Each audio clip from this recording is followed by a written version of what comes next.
Hello, everyone. It is I, as always, Ryan, host of DM Told Me To, and working on the Auromon project here. So, this is late. I know. I was telling on the Discord all about the stuff I had going on all this week. It was a lot. Had a big nursing practical, which is like a hands-on lab exam. It was with a good chunk of my grade. That was Wednesday, and then I have a test coming up Tuesday, my exam 4, and then a final the Thursday the week after that. So these upcoming weeks for me will be busy. So I apologize if these aren't exactly on Sundays like usual. Thank y'all for bearing with me.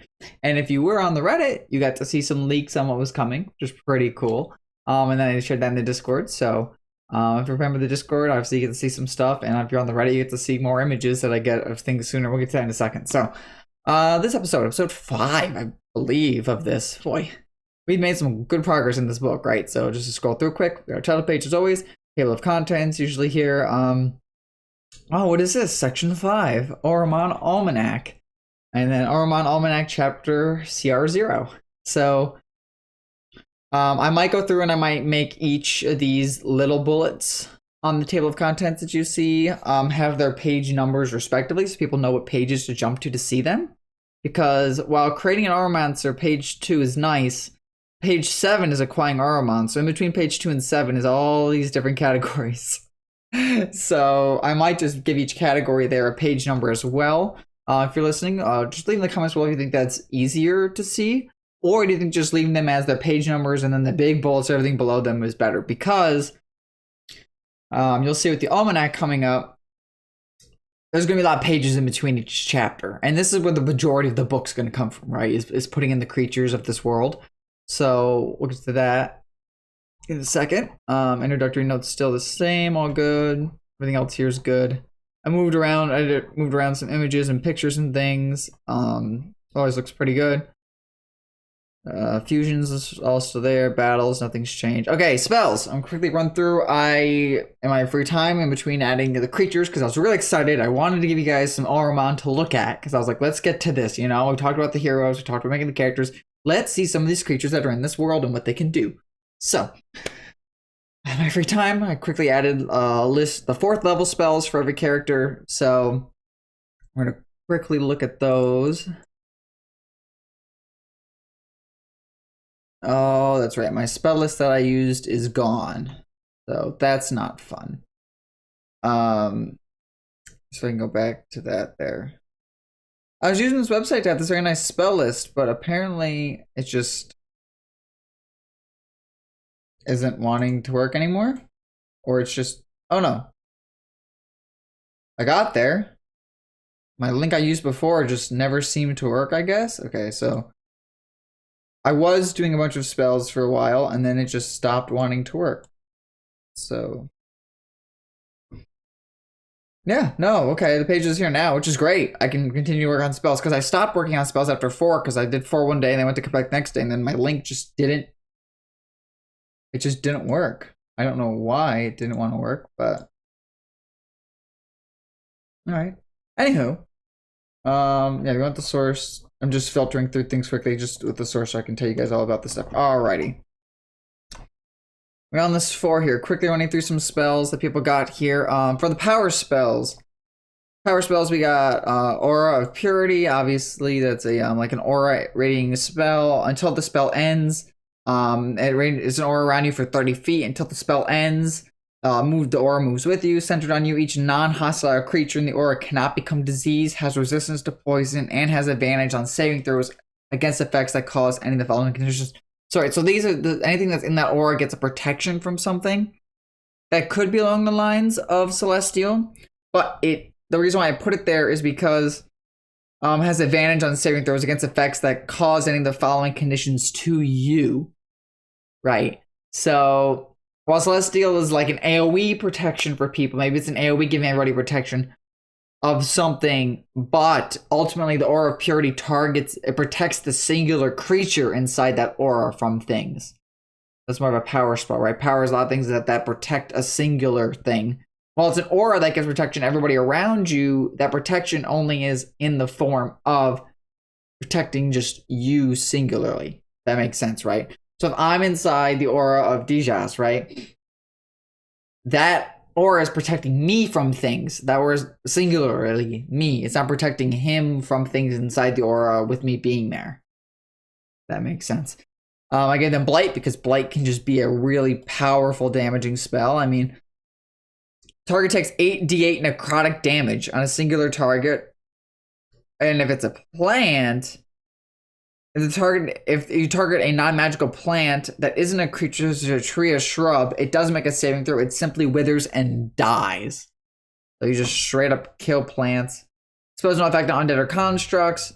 You target a plant, creature, or a magical plant, makes a saving throw with disadvantage, and the spell deals maximum damage to it. So it's a magic plant, which one of the creatures today is indeed a plant. So that would take maximum damage from the spell if you were to cast it.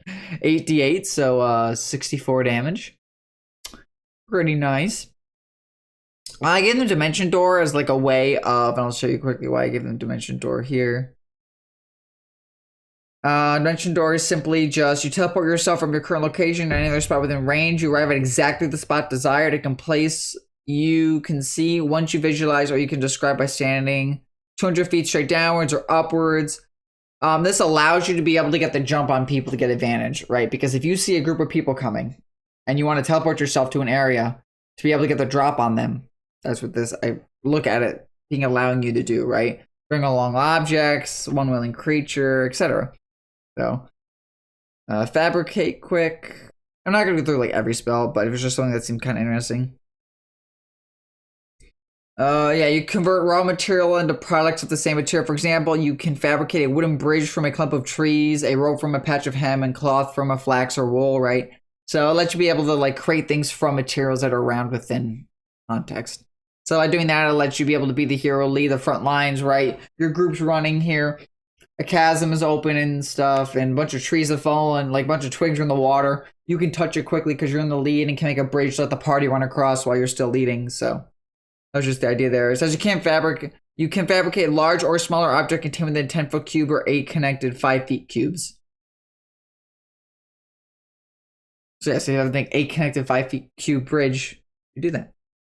So pretty cool. Fire shield, obviously it's just like a defensive thing on you that bursts into flames when someone hits you. Great invisibility. They're like the sneakier class, right? Trying to get advantage, letting you get the heads up. So being able to do that better. Should do that better.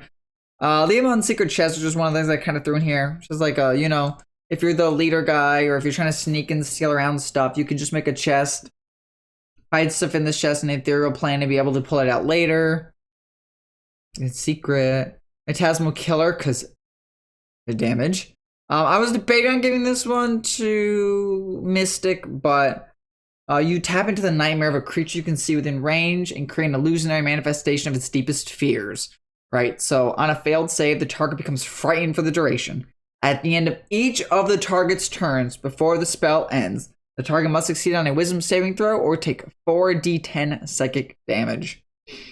It was just so much damage, and the fact that you're continually able to do that is just crazy. And the duration... There's a wisdom saving throw on a failed save, the target becomes frightened. At the end of each of its turns, before the spell ends, the target must succeed a wisdom saving throw or take 4d10 psychic damage. Up to a minute. There's the duration. I was looking for the duration. Yeah, so 4d10 every turn. If they keep failing these wisdom saving throws, that adds up. Like that is a lot of stuff right there, you know? A lot of just damage. Like that's one of the strongest damaging things we got so far. Okay, creatures being able to find things, staggering your smite, obviously increasing your damage to hit something. Stone Skin was something I was kind of looking at giving Celestial. I might have actually given them the wrong spot. No? Okay. Stone Skin. Not Stone Shape, but Stone Skin says.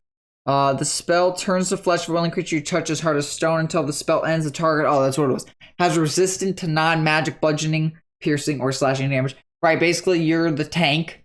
So you give it to yourself, and then you have resistance, or your Auromon gets it, and now your Auromon is resistant to non-magical bludgeoning, piercing, and slashing damage. Which could be huge, right? Because if something has vulnerability, and you give it resistance, now it takes neutral. It doesn't take times 2, right? It resists. Or if it has nothing and you want to give it resistance, then Even better. Alright, so that's quick for power. Celestial, Aura Life, obviously AoE healing. Banishment, just figured, just get rid of the guy, makes it easier that way. Control water, being able to just control water. Death Ward, if something will drop down to 0, instead it drops to 1, so it's still alive. Divination just was a fun ritual spell. Yeah, you asked, yeah. Your magic and offering puts you in contract with a god or god's servant. You ask a single question concerning a specific goal, event, or activity to occur within 7 days. The DM offers a truthful reply. The reply must be a short phrase, a rhyme, or an omen, right? Because they're gonna ask a question, be like, if we leave this town to hunt the bad guy, hunt the big bad evil guy, will the citizens be safe? And then the DM can answer something truthfully, like, if you, meaning like, basically what the DM could try to convey is, yes, as long as there's somebody protecting the town. And then incentivizes the players, okay, we need to find somebody, so maybe rustic hero that's out in the wilderness or something, to protect this town while we're away.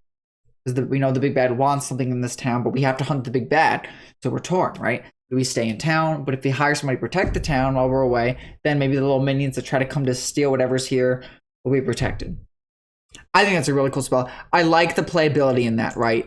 It kind of makes it feel like, okay, this is a game, but we can ask the DM a question.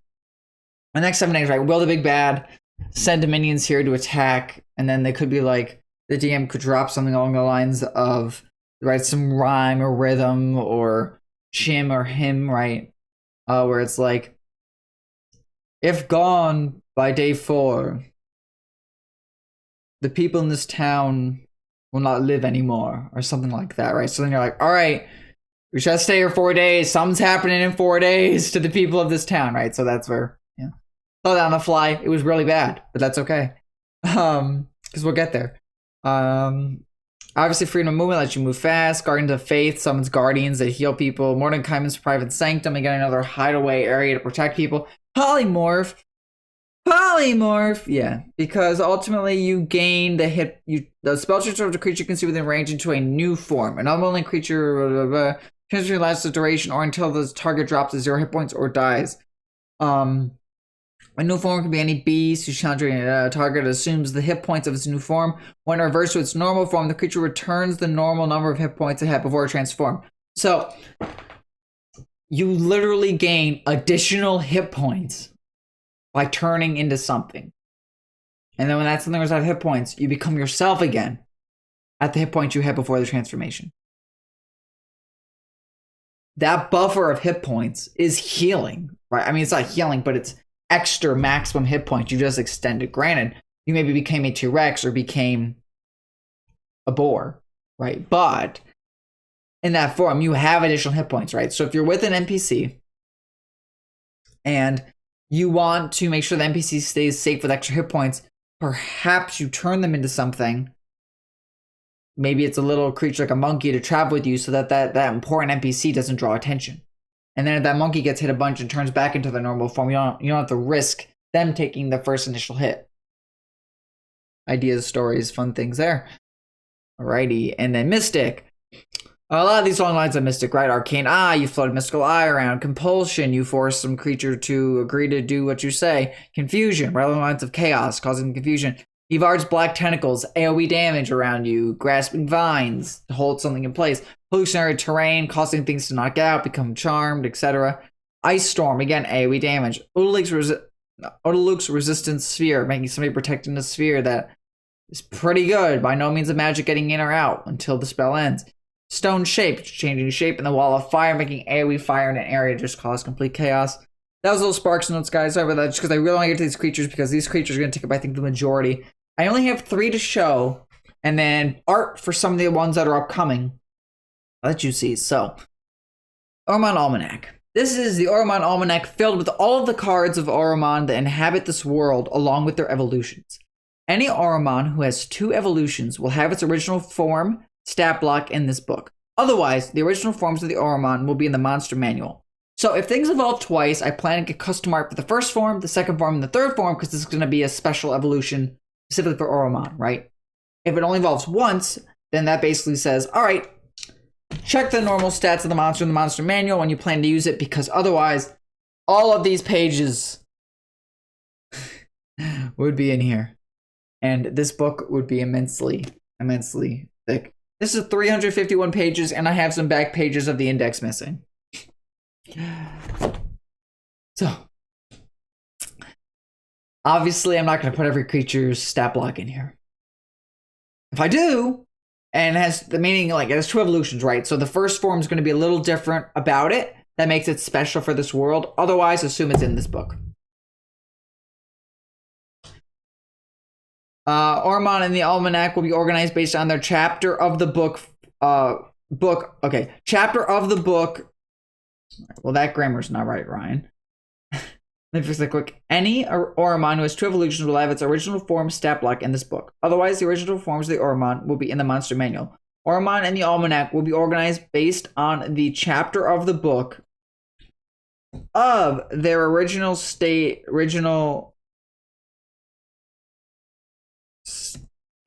challenge rating.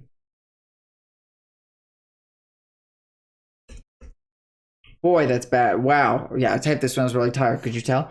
Auromon and the Almanac will be organized based on the chapter of the book of their original stat challenge rating.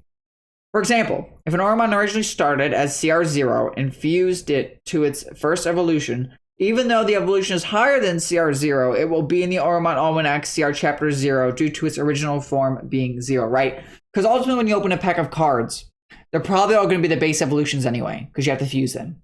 So doing that means to find that and its evolutions in this book, you'll go to its basic stat. I think that was the easiest way of finding it. Because otherwise, a lot of sections in the book, if I was organizing my general challenge rating, would be at peaks of 3, 7, 8, like 4, 7, like 4 or 5, etc. So I just made it easy. The original form stat block is what it's organized by. The creature starts at challenge rating 0. Look at challenge rating 0 chapter here. Look at the Auromon Almanac CR Chapter 0 for chapter CR0. I think is what I ended up doing, right? I did chapter CR0, so I'm going to fix that quick. Auromon Almanac Chapter CR0. So you're going to look for that because it's the original creature challenge rating is 0, so I'm going to jump to that section. And then I say below, due to some creatures in the monster manual having some constraints, they've been removed from the game module to help simplify game mechanics. What that means is some creatures evolved, like for example, this isn't one that's not in the book, but some creatures were removed for sake of being, if they were very people-esque to an extent. I basically put that in there I so far haven't removed many of any creatures because they were okay. That's basically saying if I had to remove a creature, it was for balance, for game mechanics, for reasons that just made it so like this was too much. And you'll see someday if I remove them, I'll let you know. But I think right now I have almost every creature that's in here for challenge rating 0. All right, finally, drum roll. Auromon Almanac Chapter CR0. CR0. For the creatures starting at CR0, they're the weakest creatures in the game, but have some potential to become some of the strongest. They will evolve into CR3, then CR7. Auromon. Now, if we look back at fusions, right? Level 4 is when it fuses no matter what. And at first evolution, level 7 is its next evolution. So, first thing, these names are only finalized if they have a stat block. Otherwise, some of these names are up in the air for things. So Awakened Shrub becomes Thornmonger, Baboon becomes Biomorphed Baboon, Badger will evolve into Badgerang, Bat into Batsy, Cat into Astral Feline, Commoner into the Town Guard, Crab into King Crustacean, and then that's about the ones I have images for. The rest of them are up in the air. And names could change, such as like Crawling Claw becomes Dead Man's Grasp. It's some pirate idea I had for making the claw looks different. Deer into Hornicles. And these are all things that are CR0, right? So they're going to have baby evolutions, really. But Eagle becomes Patriot. Frog becomes Leapster, which might change. Giant Fire Beetle becomes Horned Beetle of Flame. Goat becomes Grand Ram. So, for example, right? Crab, I'm not going to put the original stat block for crab in because it only evolves once in the king crustacean. So the king crustacean evolution will be here in this almanac, but crab will not. You would have to look in the actual monster manual. Same thing for a lot of the other things that are here in this world. Yeah. So like I said, goat becomes Grand Ram, which I might change. Hawk becomes Touched of Demon Hawk. That one's cool. I have the image for that. Homunculus becomes Igor. Hyena becomes Laughster. Jackal becomes Guard Dog of the Sand. A Lemur becomes Lesser Demon. Lizard becomes Elizard for like El Lizard. Yeah, for lizard, but it's L in front for electric lizard. You'll see that at some point. Myconid Sprout was a cool idea. It's like a little plant dude, right? But now he becomes Myconid Squire and Myconid Knight. The Myconids, I'm not even probably saying it right, but I think Myconid. I think I'm saying it right. Are throughout this book in different ways. You'll probably see a lot of different Myconids for a lot of different Myconids evolutions that could become a cool part of the world.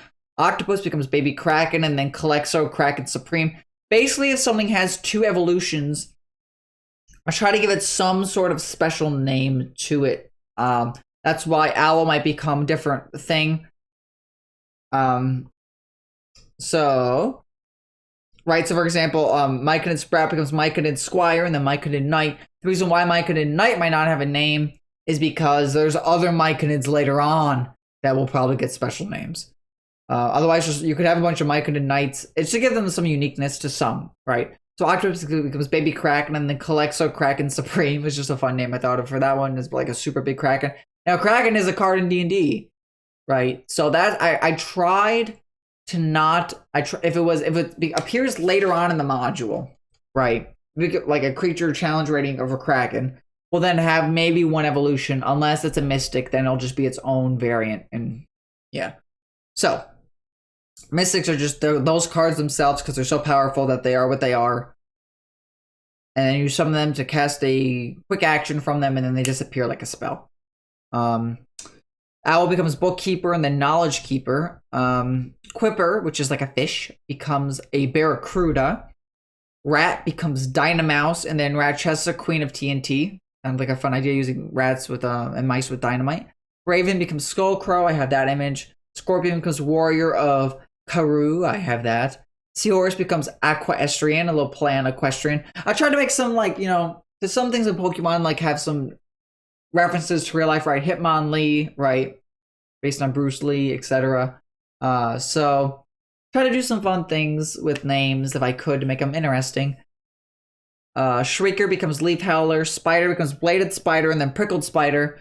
The reason why that these are the way that they are is because, like I said, Spider has got to be one of the most common things in this monster manual. Spider, Phantom Spider, Giant Spider, Wolf Spider. Maybe I'll try to do evolutions for all of them. That's an example where I might cut something out if I'm like, we already have the spider, we already have the giant spider, do we need the wolf spider? Vulture becomes Mortician Nair, for like a mortician but in the air. Weasel is some of the art that some of you guys got to see. I'll show that on the screen now for people. Reddit got to see this days ago when I got the art for it. I'll make that little coin now, make the little announcement now about it. Thank you to Healers Not Be Named on Patreon because I wanted to remain anonymous. That's the word. So thank you, and because of your efforts, I was able to actually commission this art. So thank you very much. You know who you are, who did that with your one-time donation. That's the thing with Patreon too. You can make a one-time donation and not have to be there for months if you don't want to. But the one person was really interested in the project, donated some money, and I was able to use all their funds to be able to contribute to this art. So I wanted to show off some of this art quick for people. This is King Crustacean, which is a crab whose hand is a treasure chest. He's got a king crown on, and the treasure chest hand functions like a normal crab thing does, but it's like a wooden chest full of coins, so that plays a role later. Next thing is Badgerang. You'll see his stat blocks later, but I want to show him ahead of time. Look at this cute little badger. He's got a little boomerang. Plant boomerang, right? Badgerang. All right. This is where things get fun. I'm going to zoom out a little bit here. People can see it. All right, so this is a weasel. As you notice, the weasel evolution is Weasel, and then becomes Weasel the Gambler, and then Don Weaselini as the mob boss. So it starts with a custom weasel, right? So it evolves, I gotta calm down, getting excited. It evolves twice. So this is a beautiful example of what I'm going to put the original stat block of Weasel in, and maybe it'll have one special thing to it. Maybe, I don't know. But I wanted it to look like this. Also, there's no picture of a weasel in the book. If there's a picture of something in the book, I'll probably keep that the same and then make its evolution based on that picture. But there's no image for a weasel in the monster manual for D&D. There's giant weasel and all the other stuff, but not just regular weasel. So I figured I'd make Weasel be a little mob boss here. This guy's a little Weasel's got a little hat. He's like a little gangster, you know, and then becomes Weasel the Gambler. If you're on YouTube, obviously you can see these images. Otherwise, I'll just describe it for people. Weasel's got like a little I think it's like a fedora, like a little mafia hat on his head, and he's like a little weasel sitting up on his back legs with his little arms crossed, you know, trying to look all devious. Next one is Weasel the Gambler. So it evolves from that. It's now like a little weasel in a trench coat wearing like a little tie, and he's holding a few cards up in the air, and that he'll have a special effect that involves the cards of your deck, and get to those later too. And then the last form, which I love, and a lot of people on Reddit were saying that they loved the final guy, Don Weaslini, out of all of them. So there's Don Weaslini, and shout out to, I'm going to butcher her name, but she's an amazing person, and I recommend everybody check her out. I have her for Badgerang, yeah. Everybody check out Iori Shibasaki.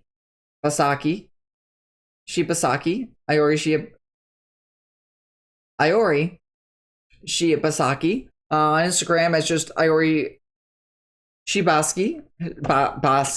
I'm not pronouncing it right.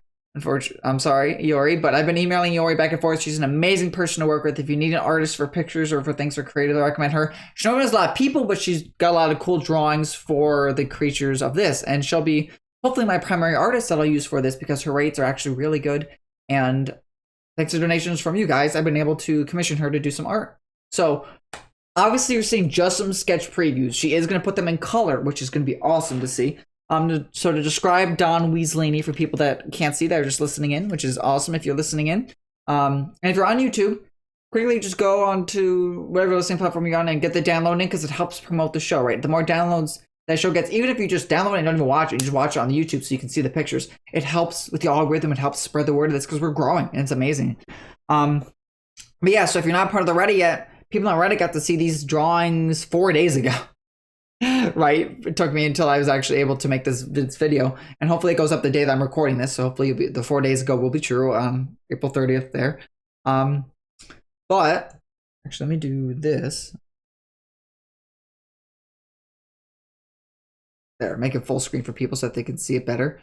So Don Weaslini, my boss. He's got a big wide hat. He's got a big bushy mustache. He's got his large trench coat. He's got a pipe like he's in charge, right? He's the mob leader. He looks a little angry in his face. And you're like, fine, he's got these floating dice around him. What are those about? Well, he's going to have a special mechanic that's going to require players to, as a spoiler, I mean, not really a spoiler, but you'll see it at some point when I get to the weasels in the list, right? He's going to have a mechanic that's going to require players to roll a D100.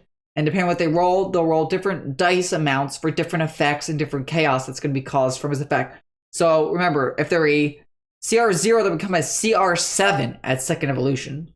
So they'll be dealing CR7's worth of damage in all different dice increments. It might be like roll 3d4, 4d6, and 2d8. So players get to shuffle a whole bunch of different dice and throw them on the table for all different effects. Because think about how many different effects in D&D require you to roll different amounts of dice.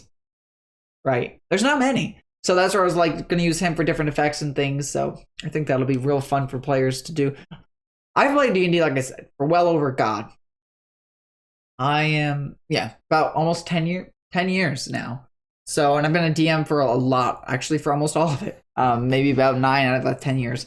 I've only ever played for like a player for 1 year, but you know, I've got experience as a DM, and as being experienced with the DM, I often look at the monster manual for a lot of things. So that's why I've taken up the challenge to make my own creatures, and hopefully you guys all enjoy them. And obviously, like we've said before, we're play testing a lot of these creatures at some point. Once they get revealed, have to be play tested. Once all the creatures are out. That's where if you want to be a play tester, join the Discord and react to the message that says I want to be a play tester with the dragon emoji, so I can give you the play tester title, and you can be separate from everybody else. And that way we can have our own little play tester chat and discuss things on mechanics and how things are looking.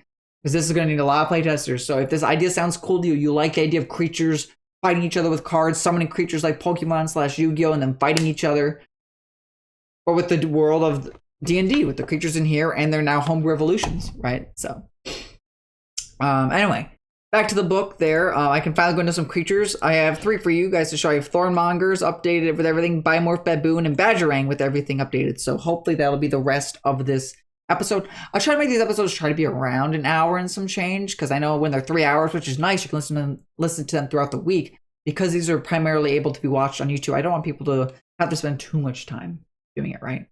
Because ultimately, if you watch it on YouTube, you'll be able to see the pictures of things. But yeah, so let's get into it. All right, Thornmonger. This is the evolution of the Awakened Shrub, which, while Awakened Shrub doesn't have, I don't think it has an image in D&D. I mean, there's some things made on Reddit, but not like an official image, right? That's Shambling Mound, that's an Awakened Shrub.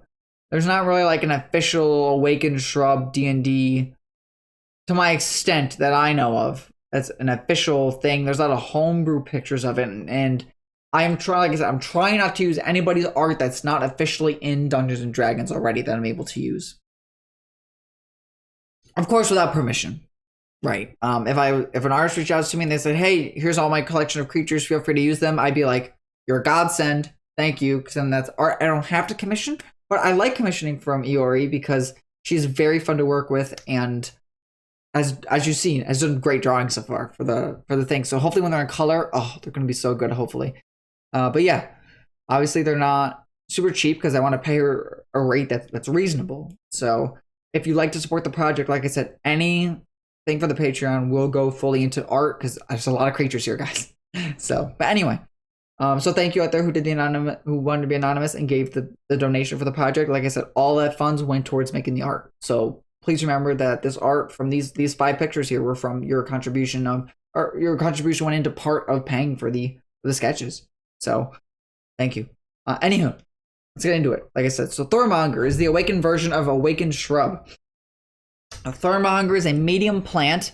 Any chaotic alignment. They're usually wild out in the woods there. Hit points of 65. The creatures of D&D have parentheses with what dice you can roll on average to get their health block that they have. As far as calculating that, I have no idea. So for example, right, there's a creature that I flipped open to it, and this is where I'm really crazy thinking on how this works. There's a creature called Grick. That is 6d8 or 27. I just want to give flat hit points because I don't want people to get confused with having to be like, all right, I roll every time I summon it to see what its average hit points is. No. Thornmonger's hit points are 65. Speed is 30 feet. Climbing speed of 30 feet. Stat block there of its strength, its dex, its con, its intellect, its wisdom, its charisma. Challenge 3 creature. Damage vulnerability. It's vulnerable to fire and slashing because it's a plant. And damage resistance is to bludgeoning because it's obviously all roots and thorns and things. If you bludgeon, it's not going to take a pretty heavy hit because it's just going to sink into like its mossy wooden body. Senses, passive perception of 10. Language is Sylvan because it's a woodland creature, right? If I was saying, Ryan, what do you use to build your stat blocks with? I found this image online that I've been using that's pretty good, I feel. Zoom this in for the people watching to see. So I'm making challenge level 3 creatures, right? So they usually have a proficiency bonus of 2. Their AC is usually 12 through 15. Average hit points is 45 to 60. To hit is 4 to 6. Average damage of 15 to 20, and then XP of 700.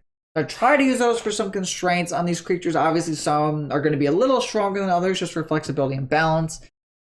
So I got that table I use, and I have the DMs.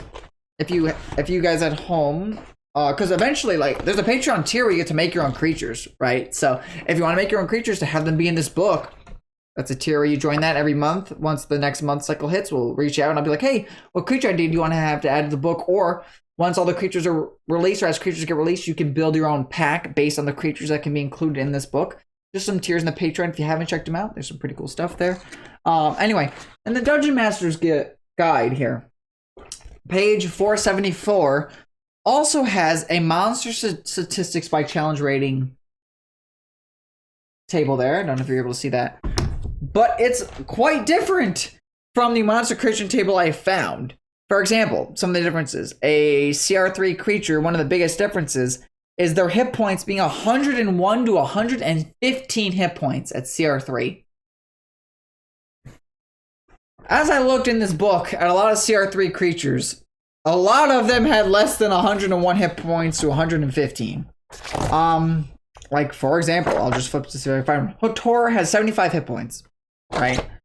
Let me see if I find another one that's at 3. I might not find one for big just because I'm flipping through them randomly. But, anywho, like I was saying, a lot of them don't have... Like, for example, a challenge rating 5 Cambion, which is a medium fiend demon, only has 82 hit points. Right? So, to me, what that means is obviously they're not to an exact T. Spectre, which is challenge rating 3, has hit points of 39. So they don't have to be exactly to a T, right? Like, Chimera challenge rating 6 has 114 hit points, which is towards the top end of a CR3's hit points that they should be having, according to the creating quick monster stat guide. So I try not to use that really just because it's so skewed and makes things have hit points that are, I feel, super crazy. And so I lower their hit points down to what the other people recommend. And this thing's average damage, it says, should be 21 to 26 a turn. The other table that I had says average damage only 15 to 20. Right. So I'm along the lines of, and I'm sure most of you guys, if not all of you guys, would agree with this that are listening in and watching, that if things have less hit points and deal a little bit less damage, a little bit less, right? It's not as skewed as, because this thing only says, the picture that I have I'm using is only 45 to 60 hit points. This thing wants over 100 hit points for a challenge rating 3 creature. And I'm like, that'll make the fight go forever. Right? Because ultimately, to win a duel, you have to beat 2 of the enemy's things on average, unless you're a higher up. But we usually assume the average fight, right? You usually have to beat 2 of the enemy's creatures in order to win. Knock out, kill 2 of their creatures, send them to the graveyard, I should say, because you can release creatures and send them to purgatory, but that's a different situation.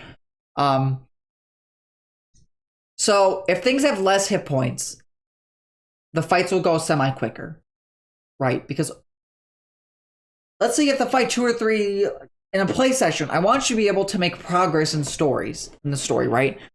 And it's equal to that extent as well. You could have your creatures that you're summoning are going to have lesser hit points, as well as the enemy's creatures are going to have lesser hit points. So it is equal, right? It's not like, oh, the enemy has a lot of hit points and I have less. And that's where, as a DM, you could homebrew, give your creature that you're using a feat that gives it more hit points, that increases its AC. As a DM, you can manipulate these creatures however you want, but your players are going to have the stat blocks with the creatures in front of them to fight with. So if you're going to make an alpha Thornmonger that's like the leader of the awakened shrubs and the Thornmongers that live out in the woods, that thing could have an increased damage, increased health, and you could change it however you want, because ultimately it's D&D, you can homebrew anything you want. I'm helping to provide you templates for you and your players to use for combat purposes, right? So, let's get more into the Thornmonger here.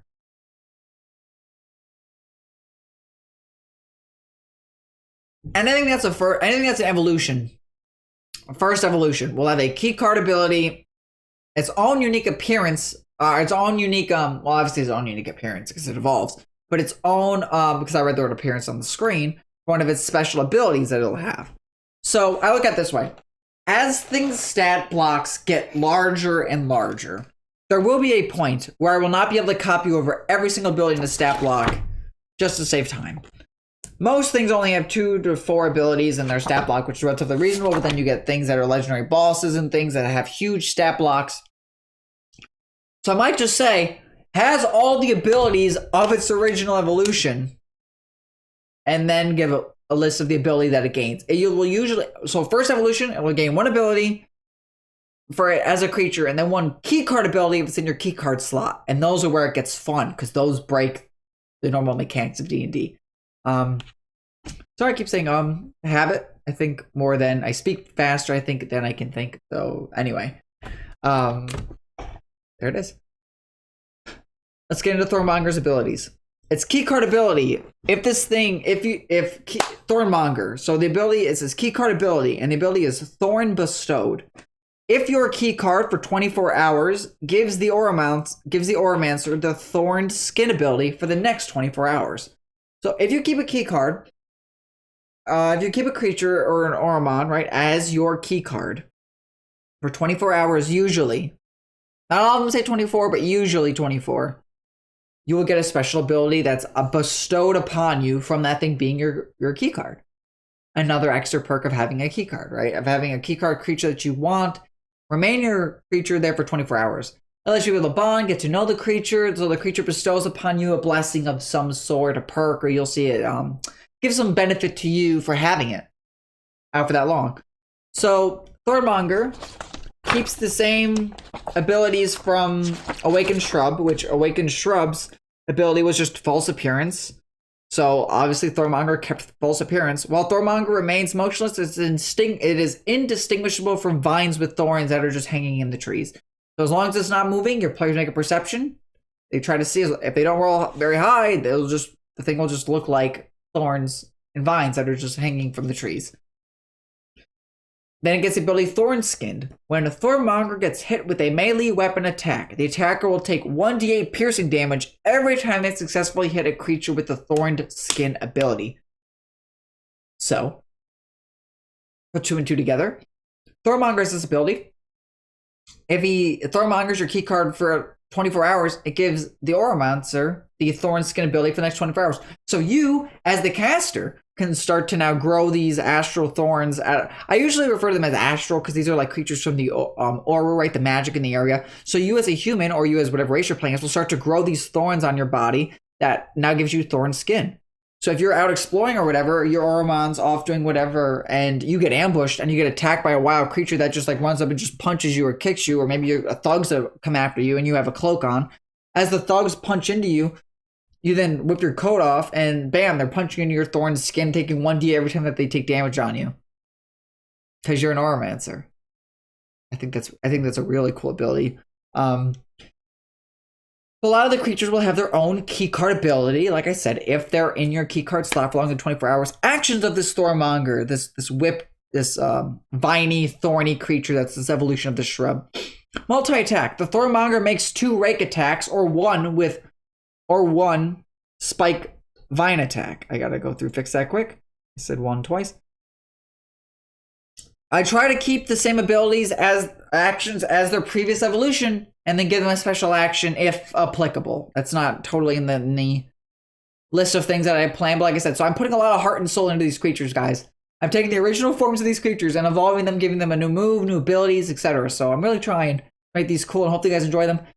Someday, I don't know if you looked on Patreon, but someday a Patreon tier may be that I release a full card almanac of these things as playing cards for you to print off for your home collections. So that way, if you're building a deck with players, you can simply shuffle up a deck of cards and draw and summon a creature out to fight with you, and then the little minifigures on the board of whatever you're using, right, to represent your creature. Then you have the card out, and it's actually like a deck of cards. You actually summon them, draw cards from it, and you won't have to roll on tables anymore. That's obviously a big Patreon goal. I've been contemplating an idea. If this video goes up and the idea's on the Patreon already, then I've successfully done it. I might do a tier where if you're in this tier for X amount of time, maybe 3 months or so, I don't know. Every time you're in there for every 3 months, so if you're there for a year, you'll get the benefit 4 times. Reach out to me, say what creature you'd like, and I have a buddy who can put it on an actual like nice card material, and I can make you your own playing card of that creature you like. Or maybe I'll sign it for you so you have an official thing, mail it to you, and then you'll have it to play with at home in play groups. And then you'll know, like, hey, I was part of this early project. So when you play this with friends, you'll have, unlike your friends who maybe just print off the full card almanac at the very end of all the cards, you'll have a signed card from the creator. Could be a fun thing. And maybe I'll write you a little letter, like actually write, or maybe I'll type and just sign. But I think writing puts more feeling into it, you know? You can put that in the envelope too when I send it to you. So I have a letter from me thanking you for everything that you've done. Maybe describing a special thing that you got with the Thornmonger, if it's Thornmonger, for example, right? Take the picture of Thornmonger there, put in a rectangle, and I put a nice little border, put the word Thornmonger on it, give the Auromon back, and it'll be like on card material. It won't be on like paper, because obviously, well, it's paper. It'll be on like an actual like plasticky, nice kind of card material. and I'll sign it for you. And that way, when you play games someday, if you ever play with this, you can use the signed cards. So I think that could be a fun tier as well. Might be one where it's like, all right, I just want to see some dedication because it won't be cheap for me to mail them. That's expensive. So it might be just like that might be the $5 tier, or maybe I'll move the create your own creature tier down to the $5 tier and make the $10 tier. So for $30, I will make you your own playing card, sign it, write you a little thing about it, actually like write, make it look nice. And send that to you. So you could eventually someday, if you're for a year, right? It's 4 times you'll be getting a card from me that could be signed, dated. 4 might be, or 3 every 3 months might be 12. Maybe I'll do 2 months. I'll have to figure it out. That might change as things go, but as we get more creatures, right? So you could technically, right? If you're in that tier, not only do you get to suggest a creature every month, or make your own card pack, or make an NPC for the world, or make your own item, because that's already there underneath one tier. You can make one contribution to the book. You could. Submit to me a creature. We'll discuss its abilities, its powers, make sure it's balanced, because I don't want, like something crazy in there. It just breaks all the game mechanics outright and just is not what it should be. And we'll discuss, right? I mean, you can see balancing levels and things. So, and if you find a picture, either you can draw a picture or hire an artist for a picture. If it's a picture from somebody else, I will need proof from them that I can use it in the book, and I will cite them in the book, obviously, for that image. So I'll need permission from that. And if I don't get permission from them, I can't put it in, obviously. But you could, if you're part of the $10 tier, or whatever that third tier is. I might go through just the prices too. In that $3 tier, you can literally suggest a creature every month, and then every 3 months, get that creature as an actual playing card to use if it's in the book. Signed from me, with a little story from me. And I think that could be really awesome. I need your guys' thoughts down below if those sound like potentially cool tiers that you guys like. And that way you have actually something tangible, right? It's not just like, oh, I'm donating my money to a project, and oh, he's thanking me for it. That's nice. Actually something tangible that when the project's, all the creatures are out, fully finished or whatever, and every month more creatures get added to the book, because you guys, if you're on those tiers, you'll be making creatures for me to submit to the book, right?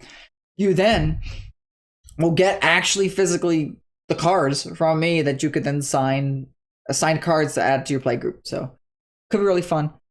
Anyway, Thornmonger, there's its abilities, back to the thing. Actions, like I said, makes 2 rake attacks or 1 spiked vine attack. Rake, melee weapon attack, +4 to hit. Reach, 5 feet, 1 target.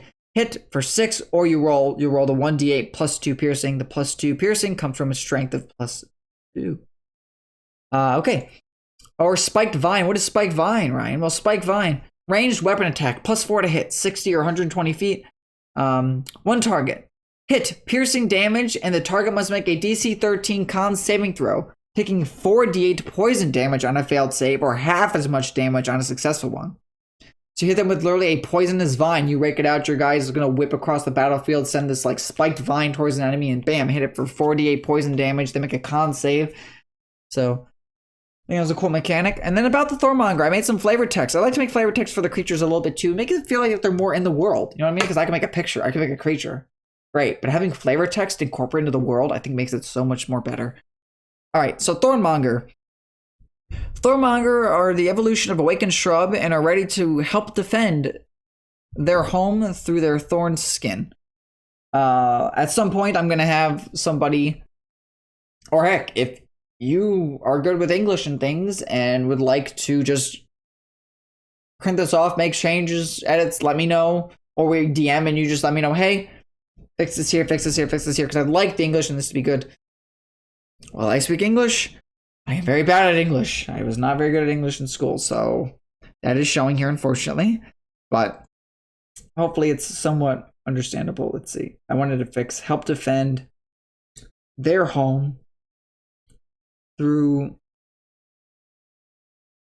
the use of their thorn skin. All right. Oh, I hit insert by accident. That sucks. All right. Thorn skin. By helping keep predators away, they can care for their seeds that will hopefully become awakened shrubs and then Thornmongers themselves someday. They can use their spiked vines to allow them to climb and swing from trees to get the drop on unwanted Auromon in their territory. They can even use their vines to throw themselves in the air and then either rake down on their foes or land on them, causing their spikes to embed in their enemies for greater damage. this is a cool, like a flavor thing, right? Meaning, so as you're a Thornmonger, right, and you guys are up on a cliff, maybe overseeing an enemy camp, and you're able to pull a bunch of enemies towards the cliffside, your Thornmonger could technically fling itself off the top of the cliffside and spiral itself down like it'd just be a spike ball, just falling down, just severing a bunch of enemies with its piercing spines. Could be a cool concept, right? And then I do a paragraph like on flavor, or a paragraph or two on flavor, and then below it's how it provides for the Oromancer. They help provide for their Oromancer the power of protection through letting them be able to coat themselves in a glowing light of thorns to resemble that of Thornmonger. The Oromancer will have the Thorn skin ability for 24 hours if they have Thornmonger in their keycard spot for at least 24 hours, right? So 48, you have it for 2 days, etc. It just basically says you need to have it in that slot for a day, and then the immediate next day, or the full day, you have its ability.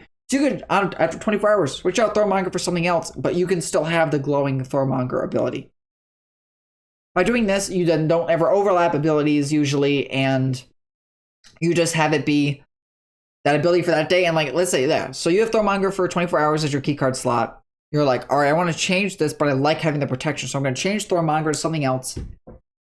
And boom, you now have a new card in your keycard slot, which won't do its effect until 24 hours. Thornmonger's effect will last for 24 hours. So after that 24 hours, Thornmonger's effect goes away. The next creature that's in there takes over the new ability. It's good sense. Keep in mind too, your key card is usually your buddy that's helping you fight. Usually he's out in combat with you. If he goes to the graveyard, he's still in your key card slot. I think we made that clear that even if it goes to the graveyard, it's still your key card slot. If it's banished, that's something different, right? If it's sent to purgatory, that's something different. And that's described up above for description. If you haven't heard that video, I think that's episode 4 goes into releasing, right? So, anywho, we have more creatures we got to check out. The next two. Biomorphed Baboon. So these art that I found for these things were things that were in D&D modules previously, so I can use these for free. These are in the book. I'll have no problems with copyright because this is a D&D book, right?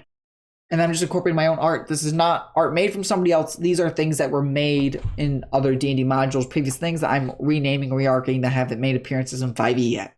Good to use them. If these are things that are from a modern 5e module, or not module, but just like expansion, I even looked at fully like Eberron, right? So if Eberron has some creatures in it that I have art here and I've named something else, please let me know down below. Or some expansion like Volvos, which I know Volvos, but some other book module of creatures that are a thing that I've renamed for this, please let me know, because someday if we reach a Patreon tier and then I throw all Volvos in, or I throw all of Eberron's creatures in, I don't want to be like, oh, I've been using that art for this creature for months and I had no idea. So if you see a creature art here for a creature that is in another thing that's a 5e like monster expand, like a monster context thing, let me know, just so I can go through fix it. And now if it's a creature art from a previous set, whether if it's D&D 3, 2, etc., that I'm saying is fair game to reuse again, either as that, maybe an evolution of it, even though it looks older. But those are a little more rare to find. Anyway, Biomorphed Baboon, medium monstrosity, chaotic evil. Armor class 14, hit point 70, speed of 30 feet, climbing of 30 feet. Strength of 16, dex of 14, con 11, int 4, wisdom 12, charisma 6. So it's kind of wise with it, but it's not the most smartest creature, with its intellect being 4 because it is a medium monstrosity. And its charisma is 6 because it's not very appealing to look at. If you look at it, it looks like it's a biomorphed baboon. Passive perception 14. It doesn't have a language because it's just beasts. Most beasts in D&D don't have languages, so I just kind of gave it no language. Countering 3. All these are going to be 3 unless they evolve twice. Keycard ability, Tentacle Reach. If you're a keycard for 24 hours, it bestows its climbing speed to your Oromancer in the form of giving your left arm 2 astral tentacles to use for climbing. How cool is that? So this is your buddy, right? You and him are out doing your tasks, fighting creatures and things like that. It's been 24 hours. All of a sudden your arm gets these 2 glowing astral tentacles that resemble that of the Biomorphed Baboon that you could then throw up to use for climbing. The way that, because it's 2 tentacles, right? So if one's wrapped around something, you then reach with the other one and it just pulls you up, etc. But it's from like your one hand, so you can still use your other hand to throw out cards for a fight. If you have to like hang off a cliff, if you have to do whatever you need to do, you can then use that to help you climb up. I think that's such a cool concept, right? Because these are things to help you be able to reward you, right? For using this guy as your key card, it bestows upon you, it gifts you, it does this, that for you, etc. Its abilities. Baboons have pack tactics, so naturally Biomorphed Baboon has pack tactics. It has advantage on all attack rolls against a creature if at least one of its Biomorphed Baboon allies, at least one of the Biomorphed Baboon's allies is within 5 feet of the creature and the ally isn't incapacitated yet. Basically just says, hey, you have a buddy next to him on your team, he's fighting, all right, cool. He gets advantage if you're within 5 feet, which is very strong. So, Reactive Tentacles was the homebrew ability I gave it. I tried to make its special ability and its key card ability kind of overlap, right? Because it evolved. It gets this new ability, and because it has this new ability, now it can bestow that upon you as well. Reactive Tentacles. Biomorphed Baboon gains an extra reaction that can be used for opportunity attacks to allow you to use Tentacle Whip twice instead of once as an attack of opportunity. Usually in D&D, attack of opportunities are one melee attack you get to use on the target because they're running away from you. Instead, you come near this Biomorphed Baboon and now you want to book it because you realize this thing is swole and tough and I don't want to fight this thing because it's so strong. All right, it's going to get 2 attacks with its tentacles on you instead of 1. Actions. Biomorphed Baboon makes 2 bite or 1 tentacle whip attacks. You notice the trend here, it's usually that way. I'm going to quickly flip around bite and tentacle just because I want it to be a different way. I want bite first because I mentioned bite being its thing and then tentacles being below it. If ever it's interested for people, I could potentially someday just stream the nights when I make this book and then we can talk about it too. And then that way I get people's feedback as I'm making the creatures for cool ideas, you know? With school being as crazy as it is, that probably won't happen for a few weeks. But if people think creating creatures on stream with me could be a fun idea, and then I get to know you guys get to talk with me, we get to bond a bit, help grow the community a bit, I think it could be a fun idea. And now we're talking, it's like, if you suggest a cool idea, I'm like, oh, I never thought of that, but that's such a good idea for this picture. You know what I mean? So, anyway, bite is 1d8 plus 3 piercing, 5 feet. Tentacle whip is obviously your melee weapon attack. You're slashing them, whipping at them with your octopus arm for tentacles as the Biomorphed Baboon. Plus 4 to hit, 10 feet, 1 target, 2d8 plus 3 bludgeoning. So you leave the range, you provoke opportunity attack from this thing because you're running away. It hits you it makes 2 tentacle whip attacks, which could be altogether 48 plus 6 bludgeoning. So the flavor text I wrote for Biomorphed Baboon. A simple baboon who was unfortunately taken hostage by the evil scientist Dr. Lazarus and was experimented on to no end. It was able to break free along with its other baboons and wants to avoid people at all costs. It can be violent towards those that impede on its hunting grounds as a form of self-defense. Once you get near a Biomorphed Baboon, you will find that leaving its area is a lot more difficult than approaching it. Having been through such crude experiments, it has been trained to become very physically fit to allow it to one day get revenge on Dr. Lazarus and make sure his experiments are put to an end. So, obviously for other DMs, you don't need a Dr. Lazarus in your world. Obviously, if a player goes to a guild hall to get information from a, what was the word? Boy, I'm blanking, it's been a bit. I'm going back to the table quick to see.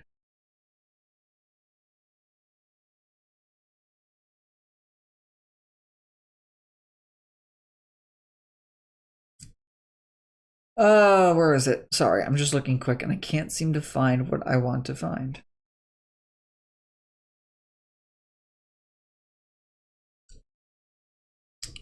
Oromancers, right, that are skilled highly.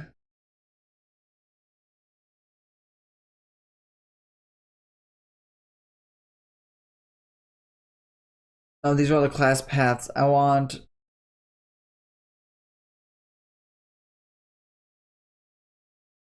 key card, right? You have to go to an elite Oromancer. That's what it is. So, yeah, you go to an elite Oromancer that can tell you about certain cards that are there. Almost like, picture another Pokemon, right? There's Pokédex. There's probably something in the guild hall that maybe has like a monster, that maybe has the Auromon Almanac as an item that they can flip through to read you information about the creature that you found if you want more information, right? So that's where, when that's being said, DMs, you don't have to mention Dr. Lazarus. If you were to guess, I might make an evolution of like a Mind Flayer or some really strong creature be named Dr. Lazarus, and he could be a evil NPC for the players, and That way, some of the flavor text from some creatures are involved in other ones. So if you go to read about the Biomorphed Baboon and you hear Dr. Lazarus and you have no idea who Dr. Lazarus is, it's some incentive for the players to maybe think about and hunt down and think, who could this Dr. Lazarus be? And then Dr. Lazarus ends up being a card of a creature, right? Because some second stage evolutions might have special names to it. So something fun there. And that explains how that the baboon became what it is, right? Why it's all 2 heads, melted arms and some, tentacle arms, like bird feet, messed up tail. Well, look at the muscles on this dude, spiky, you know. Anyway, if you're able to befriend a biomorphed baboon and use it as your key card, you find yourself getting an astral tentacle light that glows over the top of your left arm as a thank you. This 2-pronged tentacle arm can be used for the Auromancer to climb with. That way you can like use it to bam, just climb up. You now have a climbing speed of 30, basically. Although I didn't say that, I'll write it right now. This gives a climbing speed of 30 feet. Yeah. So that way now you know, hey, it has a speed of what's the speed that I get from using it? You get a speed of 30 feet. So that's pretty cool, right? I just want to fix my thing here. All right. So that's the Biomorphed Baboon. Third creature, last creature I'll talk about in this installment, because like I said, I only have time to make these 3 creatures and commission art and do all this other stuff. So I've been busy in school. So balancing is the balancing act. Badgerang, I like this little dude. I think he's cute. Obviously, if he already draws something, I might make it be a special little guy, because I've obviously got a donation from you guys to make the art. So I want to make it look good, you know. I make it have a cool mechanic. So Badgerang, small beast, unaligned, armor class 13, but he's got hit points of 65, speed of 30 feet, burrow speed of 15, strength 12, dex 12, or dex 14, con 14, intelligence 6, wisdom 12, charisma 10. Because look at how cute he looks. Look at those little badger fingers, cute. For those 2 that can't see, obviously these pictures I'm gonna hopefully have the pictures up on the thumbnail so that you can see the creatures I'm talking about, right? You don't have to necessarily go to the videos to see. All right, skills. I give him acrobatics +4. So if you guys do anything with acrobatics, he gets a +4 to that. He's immune to being prone because he's got little hands. He can catch himself if he falls and knocks to the ground. Dark vision 60 feet. Passive perception of 11. I did not write that. Good catch on me. See? Look at that. If I was streaming this, I'm sure somebody would be like, hey, you missed that. I'd be like, oh, you're right. Passive perception 11. Language is none because he's a little beast. Challenge rating 3. All right, let's get into the fun stuff. What's the key card ability you get from Badgerang? It's called Little Treasures. If you're key card for 24 hours, it'll bring you a little treasure from the little treasure table down below at dawn. So you roll a d12 every dawn, and he'll bring you a little treasure. What are the little treasures, you ask? They're little trinket things, but I try to think of fun little trinkets. And trinkets in like some are useful. So d12 table, little treasures. If you roll a 1, you get a dead mouse holding a cube of cheese. So he went out, he hunted a little mouse, and he brings it to you. D12 for 2 is, roll a 2, a dead bird with a fish in its talons. A breakfast burrito? Number 3, a small, so if you were to like cook the fish, right, you could have that, maybe cook the bird and, 3, a small bag with a block of clay. Maybe a little tub of Play-Doh, whatever you want to like have some fun doing, right? Number 4, it's a badger wooden statue. It brings you a little badger wooden statue that he found or carved maybe with his little nails. 5, a whistle made from gold colored wood that has 1 use before breaking. Technically, if you roll a 5 for a week and you get 7 whistles, you can have 7 whistles that break, but little trinkets. 6, a single use wooden key that can lock any door but unlocks nothing. It unlocks none. So yeah, if you're running away from a bad guy out of a dungeon, right, and you're like, oh, he's catching up on us. Quick, oh, I know, my badger gave me a little key. I'm going to use it quick in the door. Key will snap off, but now it's locked, right? So now you've used it that can lock any door, but it doesn't unlock doors. So it makes a fun little, I guess there's stuff that were like single-use items, but you wouldn't mind getting duplicates, right? Because you could use them for multiple things. Number 7, this is a cool one. If this is too OP, I'll change it, but a single sending stone. Technically, as the days go by, if you just accrue a ton of sending stones, the whole party could just talk to each other over distances. Those who don't know what sending stones are, Now it says that this always comes in pairs in description. That's why he's just going to bring you one, because he only found one.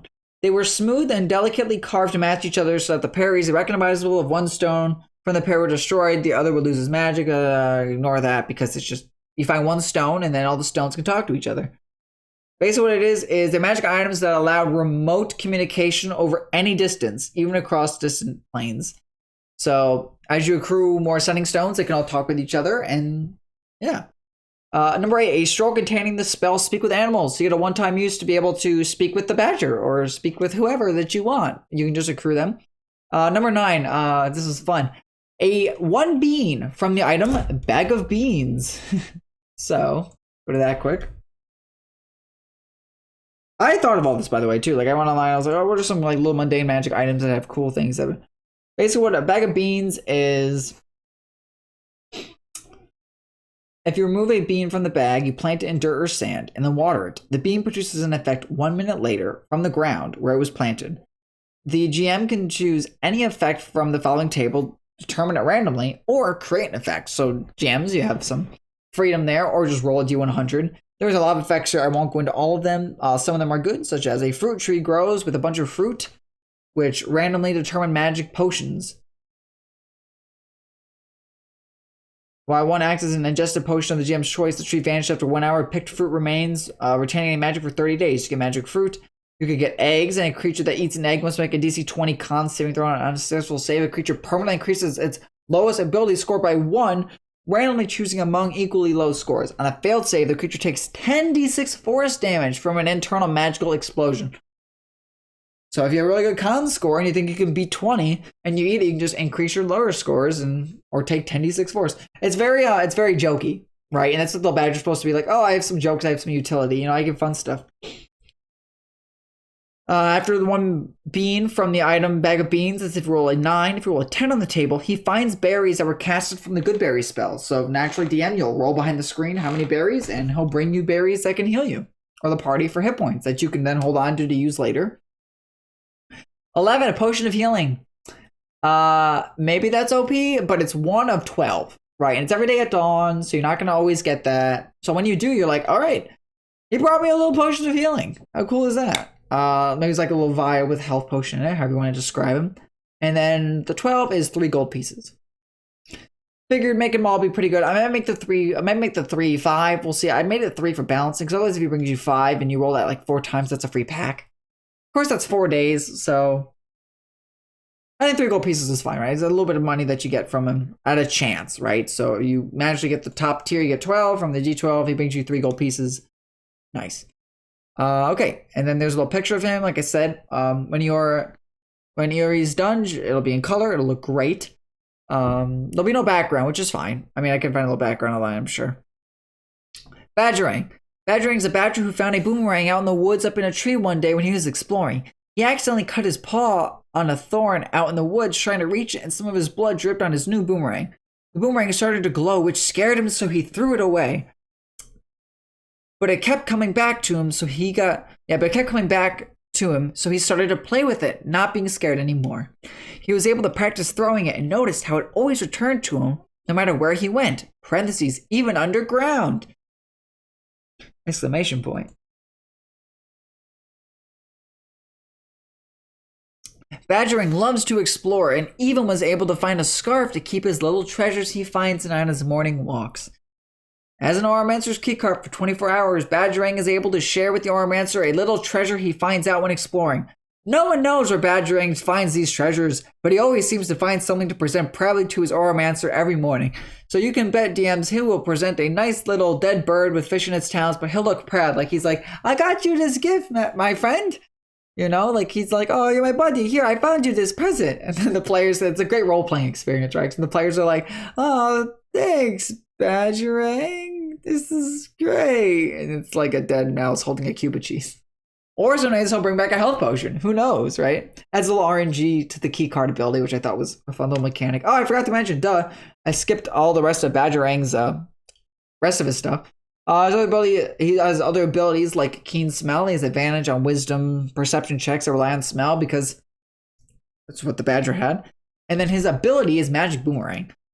When Badgerang throws its boomerang, the damage is considered to be magical. Cool. After thrown, Badgerang can, as a bonus action on the next turn, roll to hit an enemy on the boomerang's way back. So it's implied like, oh, I throw the boomerang, it's gone, it hits an enemy, it keeps flying. And then on its way back, on the next turn, he can use a bonus action to have it hit an enemy to roll to see if it hits an enemy on the way back. The boomerang will always return to Badgerang's paws no matter how far. Right, you could just throw it over the side of the boat, it goes in the water, and then it just goes whoosh, come flying right back to Badgerang. So it could be a fun stress reliever for players if they're mad or upset about something. They could just chuck the boomerang and it'll come flying back to Badgerang. Or if you're underground, it'll just dig its way down or break through walls, or it could just magically appear through an astral door. Whatever DMs want to do for interpretation, I have that open for them. But I think that's a really cute badger. Look at it. We got a little scarf, got a little boomerang. I think that's really cute. Its actions. Multi-attack. He makes 2 bite attacks or 1 boomerang throw attack. Bite. 1d8 plus 3 piercing, plus 4 to hit. Obviously 5 feet, 1 target. Boomerang throw, weapon attack, plus 5. 60 or 120. 1 target. Hit, bludgeoning, 2d8 plus 3, but it's considered magical. I'm not totally sure I formatted boomerang throw right, but if I didn't, please let me know down below so I can fix it. But with that, I think that's gonna be it for the 5th one. Oh, from these 3, what do you guys think? Do you like Thornmonger? Do you like Biomorphed Boomerang? Biomorphed Baboon? Do you like Badgerang? Are you excited to later on see the weasels? Oh, I was gonna show you this for those watching. These pictures won't be on the thumbnail just because I haven't finished the creatures yet. So if you're just listening, you don't have to worry about seeing it. If you want to see it, you can go to YouTube and check out the video too. And just come to this part in the timestamp. But here's some pictures for other things that I've been working on and found. I don't have their stat blocks really made for anything. So ignore the stat blocks, please. It's just mainly for me to format pictures and what I want. Buddy Scrappy's playing Call of Duty. Look at that. All right, anyway. Batsy, the evolved form of a bat. Just get a bat, it becomes Batsy. In honor of the last campaign, I figured I named some stuff after our last campaign, right? Just because it was so good. Like the Pokemon adventures were so fun. So hopefully they can carry over into this game. Batsy, there's the art for Batsy from the D&D books. It's like a bat holding like a lantern on 2 legs standing. So I think that'll be a cool mechanic to have. I might do something with the lantern. I don't know if I'll do something with the lantern. Maybe increase inventory space with the backpack because he can carry stuff. Maybe make him be able to fly or grow wings or super hearing. Maybe it increases your perception as you get astral bat ears on your head. I don't know. I have to figure out what I want to have the keycard ability be. Next thing is the astral feline. It's pretty cool. It's just evolution of cat, right? Cat evolves into astral feline. It's like a cat with angel wings coming out of the back. Town guard, the evolution of the commoner. And it's just like a guard here. Basically a super plated human, which could be cool for concept and playing with. King Crustacean, that's the one, that Iori made.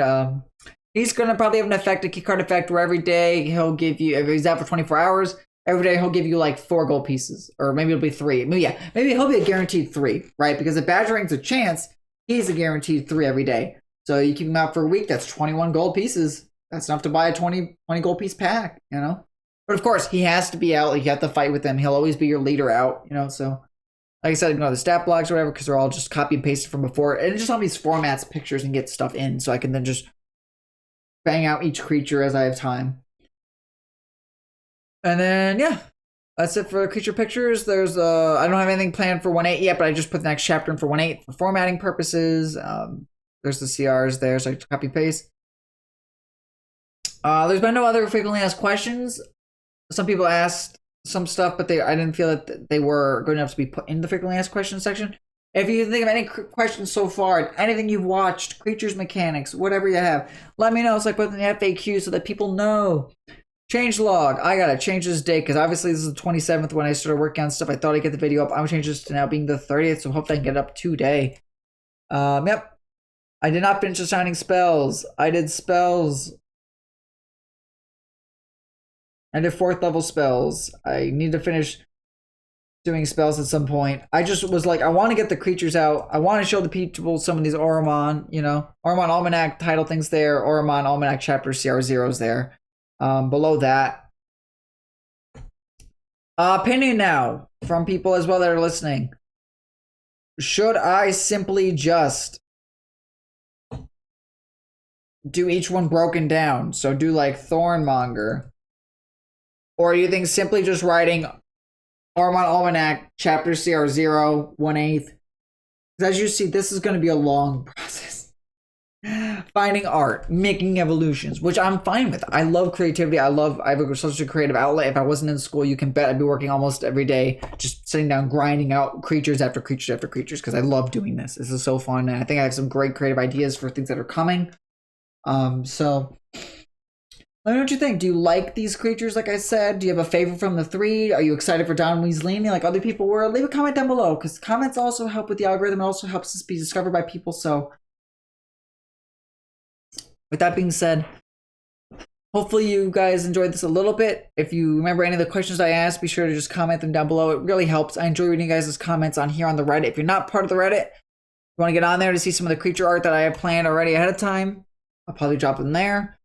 As you see, people have already upvoted. There's comments on things, so we're growing. I mean, it's not many people in it right now, but like I said, gotta start somewhere. So with that being said, be sure to check out the Patreon down below. If you haven't seen it already, be sure to check out the Reddit down below. If you'd like to join this project, like I said, Discord link will also be down below. So with that being said, I will catch you guys all for the next one, which will be number 6. Hopefully more creatures, maybe 5th level spells will be done. We'll see. I can't guarantee anything because I don't know what will be in store. So with that being said, I will catch you guys all for the next one.